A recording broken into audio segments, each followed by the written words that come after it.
Assalamualaikum students, welcome to another video lesson. It's a video for class 6 students and the subject is maths. Now open your books. Page number is 22.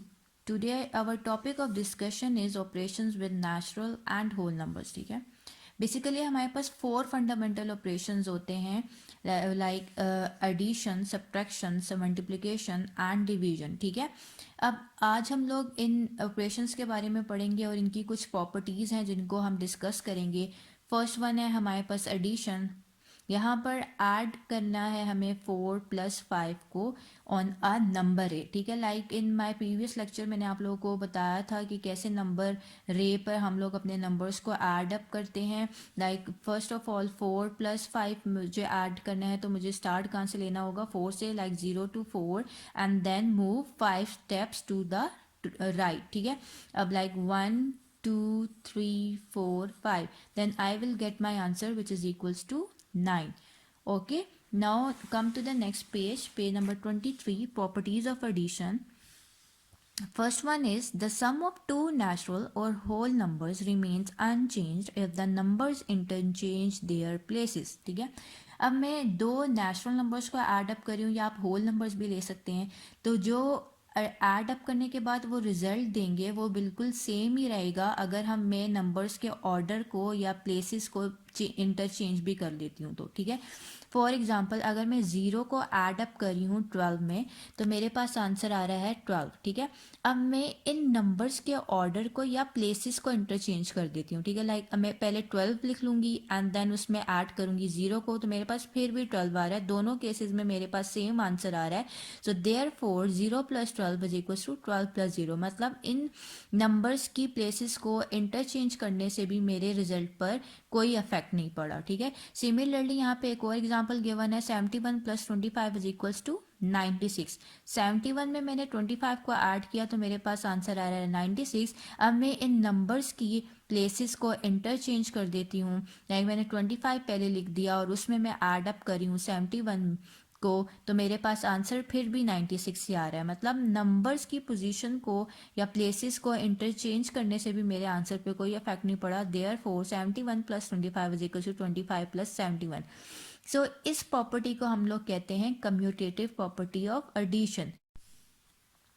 B is the sum of three numbers remains unchanged if the order in which they are grouped is altered.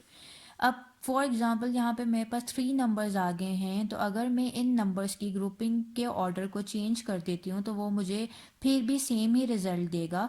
For example यहाँ पे मेरे पास example है 2 3 7. मेरे पास 3 numbers हैं. अगर पहले मैंने 2 और 3 की ग्रुपिंग की हुई है, 2 और 3 को ऐड अप करी हूँ. ठीक है, 2 + 3 इज इक्वल्स टू 5. उसमें मैं ऐड करूँगी 7 को तो मेरे पास आंसर आ रहा है 12 एंड देन मैं फिर 3 और 7 की ग्रुपिंग कर रही हूँ. ठीक है, मतलब मैंने ग्रुपिंग के ऑर्डर को चेंज कर लिया. फिर मैं 3 और 7 की ग्रुपिंग कर रही हूँ तो मेरे पास 3 + 7 का आंसर आ रहा है 10. उसमें मैं ऐड कर रही हूँ 2. 2 + 10 is equal to 12. So in both cases मेरे पास सेम आंसर आ रहा है. So therefore whole 2 + 3 + 7 is equals to 2 + whole 3 + 7 which is equals to 12. So in both cases अगर मैं इन नंबर्स के ग्रुपिंग के ऑर्डर को चेंज कर रही हूँ तो फिर भी मेरे पास सेम ही आंसर आ रहा है. ठीक है, सिमिलरली एक और मेरे पास एग्जांपल है. यहाँ पे मेरे पास नंबर्स हैं 2 8 एंड 5. पहले मैंने 2 एंड 8 की ग्रुपिंग कर ली है. ठीक है, फिर मैंने इस इन नंबर्स की ग्रुपिंग के ऑर्डर को चेंज कर लिया. मतलब फिर मैंने 8 एंड 5 की ग्रुपिंग की. नेक्स्ट स्टेप में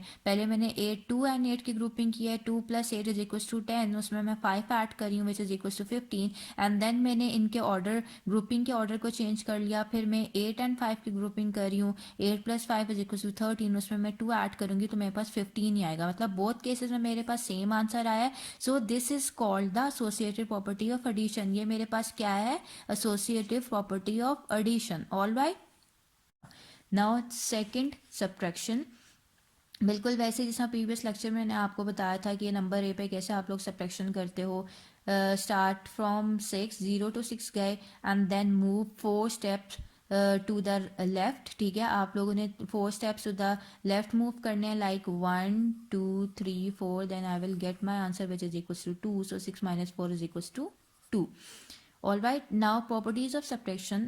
First one is If a natural or whole number is subtracted from another a natural or whole number, the difference may not always be a natural or whole number. ठीक है, ये आप लोगों ने अपनी closure property है, ये मेरे पास जो आप लोगों ने आप लोगों को मैंने अपने प्रीवियस लेक्चर में क्लोजर प्रॉपर्टी के बारे में बताया था कि अगर मैं दो नंबर्स को ऐड अप करी हूँ या सब्ट्रैक्ट करी हूँ तो वो उसी नंबर से बिलोंग करना चाहिए. यहाँ पे लाइक 12 एंड 5 मेरे पास दो होल नंबर्स हैं, तो 12 minus 5 is equal to 7 which is also a whole number. 5 minus 5, 5 मेरे पास होल नंबर है. 5 minus 5 is equal to 0 which is also a whole number. But जब मैं 7 माइनस 12 कर रही हूँ तो मेरे पास आंसर आ रहा है -5. माइनस इसलिए because 12 is a greater digit और ग्रेटर वैल्यू देन 7. सो मुझे जो ग्रेटर वैल्यू होती है उसके साथ जो साइन होता है वो मुझे यहाँ पे लगाना होता है. So -5 is its answer, but -5 is not a whole number. So the closure property does not apply to subtraction. मतलब closure property in case of subtraction हमारे पास होल्ड नहीं करेगी इन होल नंबर्स और natural numbers. All right, now come to next page, page number 24. The result of subtracting a natural or whole number from another is not the same if the numbers are interchanged. ठीक है, अब मैं दो natural और whole numbers को subtract कर रही हूँ तो वो मुझे सेम रिजल्ट नहीं देगा अगर मैं उन नंबर्स की प्लेसेस को इंटरचेंज कर देती हूँ. फॉर एग्जांपल, अगर मैं 5 माइनस 3 कर रही हूँ तो मेरे पास आंसर आ रहा है 2 which is a whole number, but 3 minus 5 करने से तो मेरे पास आंसर -2 आ रहा है. ठीक है, वो तो होल नंबर नहीं है ना मेरे पास. 10 5 minus 3 is not equals to 3 minus 5. That means the commutative property does not apply to subtraction. मतलब सब्ट्रैक्शन के केस में मेरे पास कम्यूटेटिव प्रॉपर्टी होल्ड नहीं करेगी. All right, now come to see third property. The result of subtracting three natural or whole numbers grouped differently will not give the same result. Similarly, अब मेरे पास 3 natural numbers हैं और उनको मैं subtract कर रही हूँ और अगर मैं उनकी ग्रुपिंग के ऑर्डर को चेंज कर देती हूँ तो वो मुझे सेम रिजल्ट नहीं देगा. फॉर एग्जांपल, मेरे पास 7 5 और 2 3 नंबर्स हैं, उसको मैंने 2 डिफरेंट वेज में सॉल्व किया हुआ है. लाइक अगर मैंने पहले 5 और 2 की ग्रुपिंग कर दी तो उसके accordingly 5 minus 2 is equal to 3 and 7 minus 3 is equal to 4. अब मैंने नेक्स्ट उसमें क्या करना है, 7 और 5 की ग्रुपिंग कर ली. 7 minus 5 is equal to 2 and 2 minus 2 is equal to 0. मतलब दोनों केसेस में मेरे पास आंसर सेम नहीं आ रहा है. एक में मेरे पास 4 आंसर आ रहा है एंड दूसरे में मेरे पास क्या आ रहा है, 0 आंसर आ रहा है. सो दैट मीन्स कि 7 minus whole 5 minus 2 is not equals to whole 7 minus 5 minus 2. The associative property does not apply to subtraction. इसका मतलब क्या हुआ, associative property हमारे पास subtraction के केस पे hold नहीं करती. ठीक है, now fourth one is D. If 0 is subtracted from a natural or whole number, the result is the number itself. Obviously जब 5 को मैं 0 से माइनस कर रही हूँ तो मेरे पास 5 आ रहा है which is a whole number. 0 को 0 से माइनस कर रही हूँ which is a whole number, but 0 को जब मैं -5 से माइनस कर रही हूँ तो मेरे पास तो -5 आ रहा है ना. So which is not a whole number. So किसी भी नेचुरल या होल नंबर को मैं जब 0 से माइनस कर रही हूँ तो मेरे पास रिजल्ट में नेचुरल या होल नंबर नहीं आता. All right, third is multiplication, repeated addition.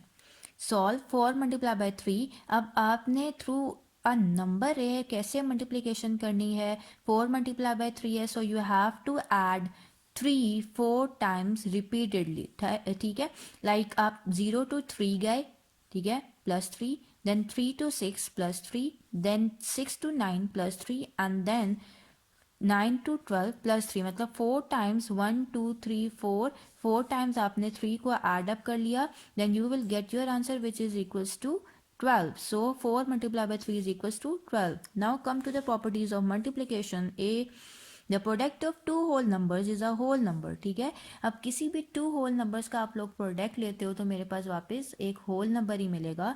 For example 13 multiply by 1 is equal to 13, 5 multiply by 0 is equal to 0 and 23 multiply by 2 is equal to 46. ठीक है, दैट मीन्स के हमारे पास closure property hold करती है multiplication के case में. So this is a closure property of multiplication. The closure property also applies to natural numbers. इसी तरह क्लोजर प्रॉपर्टी को हम नेचुरल नंबर के केस में भी अप्लाई कर सकते हैं. Now come to the second property, the B. The product of two whole numbers remains unchanged if the numbers interchange their places. हमारे अगर मैं दो होल नंबर्स ले रही हूँ, उनका प्रोडक्ट ले रही हूँ, तो उसका रिजल्ट बिल्कुल सेम ही रहेगा अगर मैं उन नंबर्स की प्लेसेस को इंटरचेंज भी कर देती हूँ। ठीक है। फॉर एग्जांपल 12 मल्टीप्लाई बाय 5 किया तो मेरे पास आंसर आ रहा है 60। अब मैं इन नंबर्स की प्लेसेस को इंटरचेंज कर रही हूँ, लाइक 5 पहले एंड देन उसको मल्टीप्लाई करूँगी मैं 12 के साथ, तो मेरे पास उस केस में भी 60 आ रहा है। मतलब मैं अगर नंबर्स की प्लेसेस को इंटरचेंज भी कर रही हूँ तो मेरे पास रिजल्ट सेम ही आ रहा है, मतलब प्रोडक्ट जो आ रहा है होल नंबर्स का वो सेम ही आ रहा है। So that means 12 multiply by 5 is equal to 5 multiply by 12। This is the commutative property of multiplication. ये कौन सी प्रॉपर्टी है? Commutative property of multiplication. अगर यहाँ पे प्लस होता तो मैं कम्यूटेटिव प्रॉपर्टी ऑफ एडिशन बोल देती, बट यहाँ पे मल्टीप्लिकेशन है तो ये कौन सी प्रॉपर्टी है? Commutative property of multiplication. ठीक है। इसी तरह कम्यूटेटिव प्रॉपर्टी नेचुरल नंबर्स के होल्ड केस में भी होल्ड करेगी। अब थर्ड प्रॉपर्टी है the product of three numbers taken in a particular order is unchanged if the grouping of the numbers is altered. इसी तरह अगर मैं थ्री नंबर्स ले लेती हूँ और उसकी ग्रुपिंग के ऑर्डर को मैं चेंज कर दूंगी तो फिर भी मेरे पास सेम ही रिजल्ट आएगा। फॉर एग्जांपल मेरे पास 4, 5 and 6 three digits and three numbers हैं। ठीक है। तो पहले मैंने ग्रुपिंग कर ली 4 एंड 5 की। ठीक है। 4 multiply by 5 is equal to 20 multiply by 6 is equal to 120। Then मैंने 5 एंड 6 की ग्रुपिंग कर ली, 5 multiply by 6 is equal to 30। उसको मैं 4 के साथ मल्टीप्लाई कर रही हूँ तो उस केस में भी मेरे पास सेम आंसर आ रहा है 120। ठीक है। सो दैट मीन्स कि एसोसिएटेड प्रॉपर्टी होल्ड करती है मल्टीप्लिकेशन के केस में। So this is the associated property of multiplication. Now, the fourth property is the product of a whole number and zero is zero. अब किसी भी whole number का product आप zero के साथ लोगे तो मेरे पास आंसर में जीरो ही आएगा, like 4 multiply by zero is equals to zero, 0 multiply by zero is equals to zero and 0 multiply by 15 is equals to zero. All right. Now fifth one is fifth property E. The product of a whole number and the sum of two or more whole numbers grouped together is equal to the sum of the products of the former number and each of the group numbers. ठीक है। अब basically यहाँ पर मेरे पास given जो है वो है distributive property of multiplication over addition. This is the distributive property of multiplication over addition. ठीक है। अब like 5 multiply by 6 plus 5 multiply by 7। ठीक है। अब मैंने सबसे पहले अपनी लेफ्ट हैंड साइड ली है, this is the left hand side and this is the right hand side. Left hand side को मैंने पहले सॉल्व किया, 5 multiply by 6 whole 6 plus 7, 6 plus 7 को एड अप किया तो मेरे पास 13 आंसर आ रहा था। उसको मैंने 5 के साथ मल्टीप्लाई किया तो 65 आंसर आ गया। अब मैं इस साइड को लूंगी which is the right hand side. ठीक है। अब 5 multiply by 6 is equal to 30 plus 5 multiply by 7 is equal to 35। 30 plus 35 is equal to 65। मतलब दोनों केसेस में मेरे पास सेम आंसर आया है। So this is the distributive property of multiplication over addition. So the distributive property of multiplication over addition also applies to natural numbers. इसी तरह distributive property of multiplication over addition हम natural numbers के cases में भी apply कर सकते हैं। ठीक है। अब क्विक रेफरेंस देखिएगा, यहाँ पे मेरे पास तीनों प्रॉपर्टीज लिख दी हैं उन्होंने, commutative property, associative property and distributive property. Like यहाँ पर अगर मेरे पास ए बी दो नंबर्स हैं, ठीक है, तो कम्यूटेटिव प्रॉपर्टी मेरे पास क्या होगी? A plus B is equal to B plus A in the case of addition. All right. और in the case of multiplication क्या हो जाएगी? A multiply by B is equal to B multiply by A. ठीक है। अब associative property है ए B C, मेरे पास थ्री नंबर्स हैं। एसोसिएटिव प्रॉपर्टी के अकॉर्डिंगली पहले मैंने A whole A plus B लिखा plus C is equal to, फिर मैंने बी और सी की ग्रुपिंग कर ली A plus whole B plus C. ठीक है। और मल्टीप्लिकेशन के केस में सिंपली आपने प्लस साइन को मल्टीप्लाई में कन्वर्ट कर लेना है, तो ये associative property with respect to multiplication हो गई। डिस्ट्रीब्यूटिव प्रॉपर्टी में आपने A multiply by whole B plus C करना है is equal to A multiply by B, A multiply by B plus A multiply by C plus A multiply by C. So this is the distributive property of multiplication over addition. But अगर यहाँ पे minus आ जाता तो मैं कहती कि this is the distributive property of multiplication over subtraction. All right. से minus का फर्क है, यहाँ पे प्लस था यहाँ पे माइनस आ गया, तो मैं इसको क्या कहती कि this is the distributive property of multiplication over subtraction. All right. Now come to the next page, page number 26। Fourth is division, repeated subtraction. Solve 10 divided by 2। अब मुझे इसको थ्रू अ नंबर रे इसको सॉल्व करना है। मतलब आप लोगों को क्या करना है, 2 को 5 टाइम्स रिपीटेडली सब्ट्रैक्ट करना है। तो 10 हमारे पास रिड्यूस हो जाएगा टू 0, ठीक है। यहाँ से मैंने स्टार्ट लेना है, 10 to 8 1 times 2 सब्ट्रैक्ट हुआ, फिर 8 to 6 second time, 6 to 4 third time, 4 to 2 fourth time and 2 to 0 fifth time. तो 10 डिवाइडेड बाई 2 मेरे पास आंसर क्या आ जाएगा, 5। ऑल राइट, क्योंकि मैंने 2 को 5 टाइम्स रिपीटेडली सब्ट्रैक्ट किया था, तो मेरे पास 10 जो है रिड्यूस हो गया था 0 में। Now next is properties of division. First one is, if a whole number is divided by another non-zero whole number, the result is not necessarily a whole number. अगर मैं किसी भी होल नंबर को divide करती हूँ किसी दूसरे whole number से, तो ज़रूरी नहीं है कि मेरे पास आंसर जो है होल नंबर ही आए, ठीक है। फॉर एग्जांपल 10 डिवाइडेड बाय 5 मैंने किया तो मेरे पास आंसर 2 आ रहा था, बट 2 को मैंने जब 4 पे डिवाइड किया है तो मेरे पास आंसर 1/2 आ रहा है, which is not a whole number, ठीक है। सो डिवीजन के केस में मेरे पास क्लोजर प्रॉपर्टी होल्ड नहीं करती in the case of multiplication, ठीक है। Now B is the quotient of a whole number and another non zero whole number changes if the dividend and the divisor interchange places. अगर मैं मेरे पास whole number divide हो रहा है किसी भी दूसरे होल नंबर पे, तो अगर मैं डिविडेंड और डिवाइजर की जो प्लेसेस को इंटरचेंज कर दूँ तो मेरे पास रिजल्ट सेम नहीं आएगा। लाइक 8 डिवाइडेड बाय 4 का आंसर तो 2 आ रहा है, बट 4 डिवाइडेड बाय 8 का आंसर मेरे पास 1/2 आ रहा है। सो दैट मीन्स कि 8 divided by 4 is not equal to 4 divided by 8। So commutative property जो है मेरे पास डिवीजन के केस में होल्ड नहीं करती in whole numbers. All right, इसी तरह थर्ड मेरे पास एसोसिएटिव प्रॉपर्टी उन्होंने बताया हुआ है कि पहले मैंने 8 डिवाइडेड बाय 4 की ग्रुपिंग कर ली, उसके अकॉर्डिंगली उसको सॉल्व किया। 8 divided by 4 is equal to 2 divided by 2 is equal to 1, and then मैंने इसके ग्रुपिंग के ऑर्डर को चेंज कर दिया। मैंने अब 4 डिवाइडेड बाय 2 कर लिया, ठीक है, इसकी इन दोनों नंबर्स की ग्रुपिंग कर ली। अब 8 divided by 4 divided by 2 is equal to 2, अब 8 डिवाइडेड बाय 2 का आंसर आया 4। दैट मीन्स कि मेरे पास जो है एसोसिएटिव प्रॉपर्टी होल्ड नहीं करती इन case of division in whole numbers, ठीक है, because a whole 8 divided by 4 divided by 2 is not equals to 8 divided by whole 4 divided by 2. All right, now fourth one is D property. Now whole number divided by 1 gives a quotient which is the number itself, ठीक है। अब मेरे पास जब मैं किसी भी number को divide करूँगी 1 पे, तो मेरे पास क्वोशंट ही आएगा, जो मेरे पास क्वोशंट आएगा जो कि नंबर इटसेल्फ होगा, ठीक है। फॉर एग्जाम्पल 4 डिवाइडेड बाय 1 किया तो मेरे पास आंसर 4 ही आया। इसी तरह 0 डिवाइडेड बाय 1 किया तो मेरे पास आंसर 0 ही आया। Now fifth one is e property, 0 divided by any non zero whole number will give 0 as quotient, ठीक है। फॉर एग्जाम्पल मैं 0 को किसी भी नंबर से डिवाइड करूँ तो मेरे पास 0 ही आ रहा है। Like 0 divided by 4 is equal to 0 and 0 divided by 4 is equal to 0। All right, now come to the next page, page number 27, decimal system, face values and place values. आप लोगों ने क्लास 5 में डेसिमल सिस्टम, प्लेस वैल्यूज के बारे में पढ़ा है, ठीक है। अब the most common system of numeration is the Arabic system. Most common system of numeration मेरे पास क्या है, Arabic system, which usage only 10 symbols, namely 0 1 2 3 4 5 6 7 8 9। The symbols are called digits. इन सिम्बल्स को मैं क्या कहा जाता है, डिजिट्स कहा जाता है। There are 10 digits from 0 to 9, और इस सिस्टम ऑफ न्यूमरेशन को बोला जाता है डेसिमल सिस्टम। ऑल राइट, इसको क्या बोला जाता है, डेसिमल सिस्टम बोला जाता है। अब the Pakistani system of numeration ये गिवन है, और इंटरनेशनल सिस्टम के अकॉर्डिंगली न्यूमरेशन मुझे ये गिवन है।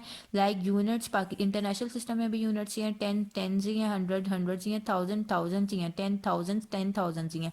But lakhs in international system मेरे पास क्या है, 100,000, 10 lakhs मिलियंस हैं, करोड़ 10 मिलियंस हैं, 10 करोड़ 100 मिलियंस हैं, अरब्स बिलियंस है। ऑल राइट, अब on comparison Pakistani system and international system की में हम लोग कंपेयर कर रहे हैं। 1 लाख जो है 100,000 के इक्वल है, 10 लाख जो है 1 मिलियन के इक्वल है, 1 करोड़ जो है 10 मिलियन के इक्वल है, 10 करोड़ जो है 100 मिलियन के इक्वल है, एंड 1 अरब मेरे पास किसके इक्वल है, 1 बिलियन के। ऑल राइट, अब face value, basically face value जो है एक्चुअल वैल्यू होती है उस डिजिट की, जिस डिजिट के बारे में पूछा जाए कि इसकी आप लोगों को फेस वैल्यू बतानी है। तो लाइक अब मेरे पास ये एग्जांपल्स हैं ये नंबर्स हैं और मुझे फेस वैल्यू बतानी है ऑफ द डिजिट 4। तो फेस वैल्यू इन 4 डिजिट्स में इसकी जो वैल्यू है फेस वैल्यू वो 4 ही होगी, क्योंकि एक्चुअल वैल्यू जो 4 की है वो मेरे पास इन डिजिट्स में 4 ही है, ठीक है। इरिस्पेक्टिव ऑफ इट्स प्लेस के वो कहाँ पर नंबर है, यूनिट प्लेस पे है, 10 प्लेस पे है, 100 पे है, 1000 प्लेस पे है, इससे हमें कोई फ़र्क नहीं पड़ता, ठीक है। जो एक्चुअल वैल्यू है डिजिट की वही फेस वैल्यू होती है। सो इस केस में मेरे पास 4 ही इसकी फेस वैल्यू आएगी, ठीक है। Now come to the next page, page number 28, place value. Example है place value of 4 in 5264 is, obviously यहाँ पे 4 यूनिट प्लेस पे आ रहा है, सो इसकी प्लेस वैल्यू है 4। अब प्लेस वैल्यू ऑफ 4 इन 5246, यहाँ पर मेरे पास 4 आ रहा है 10 प्लेस पे, तो सिंपली आपने 4 को 10 से मल्टीप्लाई किया तो आपके पास आ गया 40। अब यहाँ पे मेरे पास 4 आ रहा है 1000 प्लेस पे, 100 प्लेस पे, तो आपने 4 को 100 से मल्टीप्लाई किया तो मेरे पास 400 आ गया। अब यहाँ पे जो 4 आ रहा है वो मेरे पास 1000 प्लेस पे आ रहा है, तो मैंने 4 को 1000 से मल्टीप्लाई किया तो मेरे पास इसकी प्लेस वैल्यू आ गई 4000। If the numbers are very large, reading them can be quite difficult. अब जब हमारे पास लार्ज नंबर्स आ जाते हैं तो उन्हें पढ़ना हमारे लिए थोड़ा सा डिफ़िकल्ट होता है, ठीक है। अब इस मैटर को सिंप्लीफाई करने के लिए हमने नंबर्स की ग्रुपिंग कर दी according to their place values, इन्हें पीरियड्स कहते हैं, ठीक है। Units, thousands, lakh, crore are periods. The first 3 digits from the right of a number form units place, ठीक है। First 3 digits from the right of a number मेरे पास क्या बनाता है, यूनिट्स पीरियड। उसके बाद the next two thousands period, the next two the lakhs period, the 2 digits to the left of the lakhs period form the crores period. All right, so the digits in the same period are read together along with the name of the period. All right, so look at this example. यहाँ हमारे पास 8 digit number given है और इसको हमने according to the Pakistani system and international system के accordingly इसको in words लिखना है, ठीक है। आप लोगों ने क्लास 5 में इससे रिलेटेड क्वेश्चंस किए हुए कि कैसे आप लोग अपने नंबर्स को इन वर्ड्स लिखते हैं। लाइक इन पाकिस्तानी सिस्टम इन्होंने कैसे, हम लोग इन वर्ड्स कैसे लिखेंगे, लाइक 1,57,63,000 एंड 145। ऑल राइट, और इंटरनेशनल सिस्टम के अकॉर्डिंगली हम कैसे लिखेंगे इस नंबर को, 15,763,145। All right, next is expanded notations and exponential notations. In class 5 you have already learned about expanded notations or how to write your number in expanded form. So I think so you can easily do this example by yourself. Just आपने यहाँ पर इन numbers को expanded notation में लिखना है. Alright, now come to exercise 2b, page number 29, question number 1, filling the blanks. First is 512 plus 205 is equals to dash plus 512. Simply आप लोगों ने इन नंबर्स की प्लेसेस को इंटरचेंज कर लिया तो यहाँ पे मेरे पास जो आंसर आएगा वो होगा 205. 205 is the answer. Third is 5430 plus 0 is equals to, zero में मैं कोई भी नंबर ऐड करती हूँ तो मेरे पास वही नंबर आता है. सो 5430 is the answer. Third one is 54 plus whole 36 plus 40 is equals to whole 54 plus dash plus 40. This is the associative property, ठीक है. यहाँ पे जो फर्स्ट में जो थी ना मेरे पास वो कम्यूटेटिव प्रॉपर्टी थी, ठीक है. अब ये this is a associative property. So associative property के अकॉर्डिंगली पहले मैंने अगर 36 एंड प्लस 40 की इन दोनों नंबर्स की मैंने ग्रुपिंग की है तो मुझे अब according to associative property right side पर 54 एंड 36 की ग्रुपिंग करनी पड़ेगी. So according to the associative property मेरे पास यहाँ पर आ जाएगा 36. So right 36 here. Now come to question number 2. State whether the following are true or false. First one is the sum of two even whole numbers is even. It's true. जब भी आप किसी भी two even numbers whole numbers को add करते हो तो मेरे पास sum even ही आएगा. Second is the sum of two odd whole numbers is odd. It's false. Obviously, like अगर let's suppose मैंने यहाँ पे एक 3 odd number ले लिया और दूसरा मैंने 5 odd number ले लिया, ठीक है. दोनों मेरे पास whole numbers हैं. आफ्टर एडिशन मेरे पास 8 आ रहा है which is a even number, ठीक है. तो ये स्टेटमेंट तो फॉल्स होगी ना. The sum of two odd whole numbers is odd, so it's false. Third is the sum of one even and one odd whole number is even. It's false. अगर मैंने एक इवन नंबर ले लिया and उसको मैंने add किया one odd number ले लिया, तो मेरे पास आंसर आ रहा है 5 विच इज़ अ ऑड नंबर, ठीक है। इवन तो नहीं है ना, यहाँ पे ऑड नंबर आ रहा है मेरे पास, so it's false. All right, now come to question number 3. Find the difference between the largest odd number of 3 digits and the smallest even number of 3 digits. Largest odd number of 3 digits मेरे पास है 999 and smallest even number मेरे पास 3 digits का क्या है 100, ठीक है। After subtraction मैंने इनका मतलब डिफरेंस लेने का मतलब क्या है, इनको सब्ट्रैक्ट करना है, ठीक है। आफ्टर सब्ट्रैक्शन मेरे पास आंसर आ रहा है 899, सो this is your answer. All right. Now come to question number 4. State whether the following are true or false. First one is 8 minus whole 4 minus 2 is equals to 8 minus 4 whole 8 minus 4 minus 2, ठीक है। अब मेरे पास ये true है या false, के लिए मैं क्या करूँगी, पहले अपनी लेफ्ट हैंड साइड को सॉल्व कर लूँगी और फिर मैंने राइट हैंड साइड को सॉल्व करना है। अगर दोनों का आंसर मेरे पास सेम आ रहा है तो मैं कह दूँगी it's true, otherwise it's false, ठीक है। मैं पहले लेफ्ट हैंड साइड को सॉल्व करती हूँ, ठीक है। ये मैं अपना रफ वर्क कर रही हूँ, ठीक है। आप लोगों ने रफ वर्क पे करके अपना चेक कर लेना है। लेफ्ट हैंड साइड है मेरे पास 8 minus 4 minus 2, 8 minus 4 minus 2 is equals to 2, तो 8 minus 2 is equals to 6। Alright, अब मैंने राइट हैंड साइड ले ली। राइट हैंड साइड है मेरे पास 8 minus 4 minus 2, 8 minus 4 is equals to 4, 4 minus 2 is equals to 2। So left hand side और right hand side का तो आंसर मेरे पास इक्वल नहीं आ रहा ना, तो ये दोनों कैसे इक्वल हो सकते हैं, सो इट्स फॉल्स, ठीक है। सिमिलरली सेकंड आप लोगों ने सॉल्व करना है 6 minus 4 2, 10 minus 2 is equals to 8। इसी तरह 10 minus is equals to 4 minus 4 is equals to 0। दोनों साइड्स मेरे पास इक्वल नहीं आ रही, so it's false. Third one is 10 minus 6 minus 4 is equals to 2, so इसका आंसर आ रहा है मेरे पास 8, 10 minus 2 is equals to 8।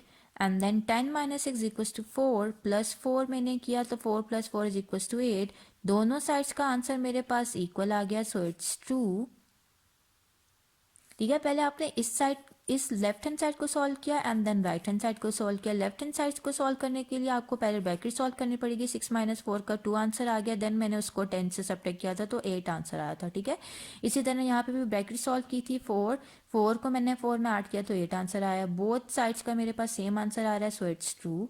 Fourth one 15 minus 12 is equal to 12 minus 15, it's false. 15 minus 12 का आंसर 3 आता है एंड 12 माइनस 15 का -3 आ रहा है, सो बोथ साइड्स मेरे पास इक्वल नहीं है, so it's false. Alright, now come to question number 5, fill in the blanks. Dash plus 0 is equal to 0 plus 18, obviously यहाँ पे 18 आएगा, it's a commutative property, so 18 plus 0 is equal to 0 plus 18। Second one is 6 multiplied by 9 is equals to 9 multiplied by 6. 6 multiplied by 9 is equals to 9 multiplied by 6. Obviously यहाँ पे it's a commutative property, तो यहाँ पे मेरे पास 6 आएगा। Third is 5 multiplied by whole 7 plus 2 is equals to 5 multiplied by dash plus 5 multiplied by 2. It's a distributive property of multiplication over addition. So its property के accordingly मेरे पास 5 multiplied by 7 आना चाहिए, it's 7 plus 5 multiply by 2, it's 5 multiply by 2, यहाँ पे 5 आएगा। Now next is dash multiply by 3 plus 4 is equals to, it's a distributive property, ठीक है, ऑफ मल्टीप्लिकेशन ओवर एडिशन। तो यहाँ पे dash multiply by 3 plus 5 multiply by 4, यहाँ से मुझे पता चल रहा है कि मेरे पास यहाँ पे क्या आना चाहिए 5 multiply by 3 plus 5 multiply by 4। Alright, दोनों ब्लैंक्स में मेरे पास 5 आएगा। 6 multiply by dash is equals to 6, मैं किस नंबर से मल्टीप्लाई करूंगी कि मेरे पास 6 ही आएगा, ऑब्वियसली 1 से। 5 plus dash is equals to 5, 0, यहाँ पे मेरे पास क्या आएगा 0, 0 में मैं कुछ भी ऐड करती हूँ तो मेरे पास वही वापस नंबर आता है। 12 divided by dash is equals to 12, 12 divided by 1 is equals to 12, and then dash divided by 10 is equals to 0। Obviously 0 divided by 10 is equals to 0। जब आप लोग प्रॉपर्टीज पढ़े थे ना तो आप लोगों ने ये चीज़ें वहाँ पे पढ़ी थी। Now ninth is dash divided by 0 is equals to 0. 0 divided by 0 is equals to 0. Now come to question number 6. Find the value of ये मेरे पास क्वेश्चंस हैं, इनकी मुझे वैल्यूज़ फाइंड आउट करनी है और इसको आप लोगों ने बाय डिमास रूल सॉल्व करना है, ठीक है। लाइक 5 को क्लास में आप लोगों ने डिमास रूल के क्वेश्चन सॉल्व किए थे ना, बिल्कुल सेम उसी पैटर्न पे आप लोगों ने इसमें डिमास रूल अप्लाई करना है। Like division first, then multiplication, फिर एडिशन एंड सब्ट्रैक्शन। मैं फर्स्ट पार्ट सॉल्व कर रही हूँ। फर्स्ट पार्ट मेरे पास है 542 multiply by 92 plus 8 multiply by 542। अब according to the DMAS rule आप लोग पहले क्या करेंगे, मल्टीप्लिकेशन। मैंने इसको जब मल्टीप्लाई किया तो मेरे पास आंसर आ रहा है 40,664 प्लस जब मैं 8 को मल्टीप्लाई करूंगी 542 से तो मेरे पास आंसर आ रहा है 4,336। दोनों को ऐड करने के बाद मेरे पास आंसर आ रहा है 45,000। ऑल राइट, सो इसी तरह बाय अप्लाइंग डिमास रूल आप लोगों ने इसका second and third part solve करना है। Second and third part are homework for you. All right, and question number 7 is also homework for you. Like question number 4 जैसा मैंने सॉल्व किया है वैसे ही आप लोगों ने इसकी पहले लेफ्ट हैंड साइड लेनी है, उसको सॉल्व करना है, फिर राइट हैंड साइड लेनी है, उसको सॉल्व करना है। अगर दोनों साइड्स का आंसर इक्वल आ रहा है तो it's true, otherwise it's false. All right, now come to next page, page number 30, MCQs। First select the correct answer from the given options. हमारे पास 4 ऑप्शंस गिवन है और जो भी करेक्ट ऑप्शन होगी उसको आप लोगों ने टिक करना है। First one is the set of number natural numbers with zero added to it become set of all numbers. It's true, B option is correct. 2, position of 4 in the number, this is position of 4 in this number is thousands, ठीक है। So it's A option is correct। Third is position of 8 in the number. यहाँ पर जो मेरे पास 8 की position है वो है lakhs, so B option is correct. Now 5 billion is greater than 5 arabs, true और false? It's false. 5 billion is equals to 5 arabs. 5 is sum of two 3-digit numbers is always a 3-digit number, not always true, ठीक है। B option is correct. ज़रूरी नहीं है कि हमारे पास हमेशा सम of 3 digits ही आए, ठीक है। अब 6 है, 1 million is equals to how many lakhs? 1 million is equals to 10 lakhs. All right, B option is correct. Okay, so this exercise is completed. Inshallah, we will start our new chapter in the next session. Till then, Allah Hafiz.